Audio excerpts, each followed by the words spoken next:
Mulai dari diri, modul 2.1, pembelajaran berdiferensiasi. Dari Fiorenza Kristera Sinubu, SMP Negeri 1 Amurang, CGP Angkatan 9, Kabupaten Minahasa Selatan.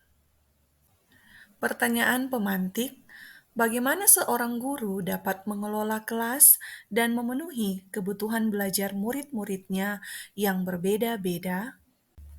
Refleksi individu satu, bayangkanlah kelas yang saat ini Anda ampu dengan segala keberagaman murid-murid Anda. Saya adalah seorang guru matematika di SMP yang saat ini saya mengajar di kelas 7 SMP Negeri 1 Amurang.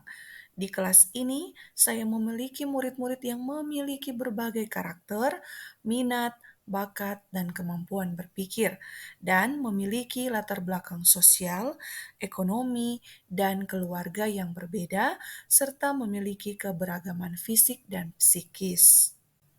Refleksi individu 2, apa yang telah Anda lakukan untuk melayani kemampuan murid yang berbeda?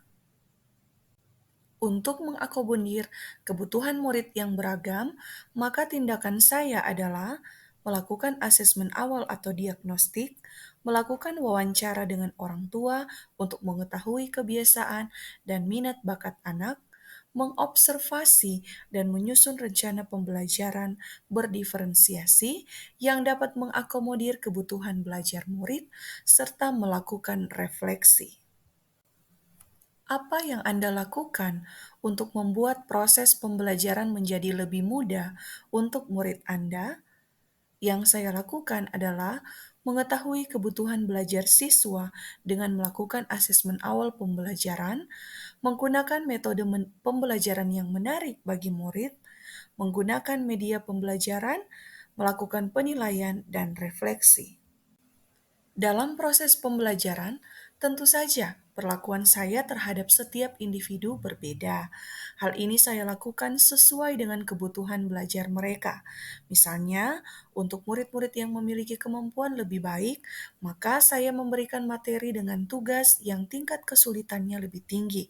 Sedangkan yang memiliki kemampuan yang masih perlu ditingkatkan, saya memberikan materi dan tugas yang lebih mudah sehingga murid tidak kesulitan dalam mengerjakan atau dalam mempelajarinya. Refleksi individu 3, tantangan yang saya hadapi dalam proses pembelajaran ini adalah waktu yang dibutuhkan lebih lama, karena perlu ada pendampingan bagi murid sesuai dengan kebutuhan dan minatnya. Yang kedua, menyusun rencana pembelajaran sesuai kebutuhan murid harus diawali dengan observasi terlebih dahulu, sehingga membutuhkan waktu yang lebih lama. Serta keberagaman murid di kelas membuat saya harus lebih fokus lagi dalam mengikuti pembelajaran.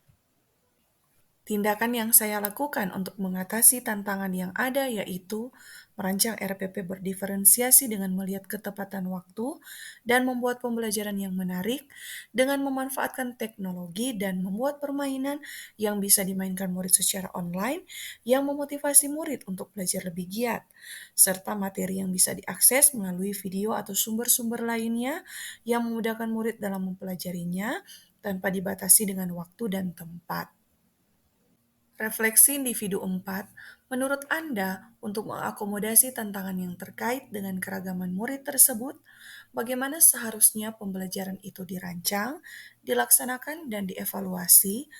Untuk mengakomodir tantangan keberagaman murid, saya melakukan tindakan yaitu melakukan pemetaan kebutuhan belajar murid, menyusun RPP berdasarkan kebutuhan murid, menggunakan model, metode, dan media pembelajaran yang menarik bagi murid, dan selalu melakukan refleksi di akhir pembelajaran, supaya bisa mengevaluasi kegiatan pembelajaran yang dilakukan dan ada tindak lanjut untuk ke depan.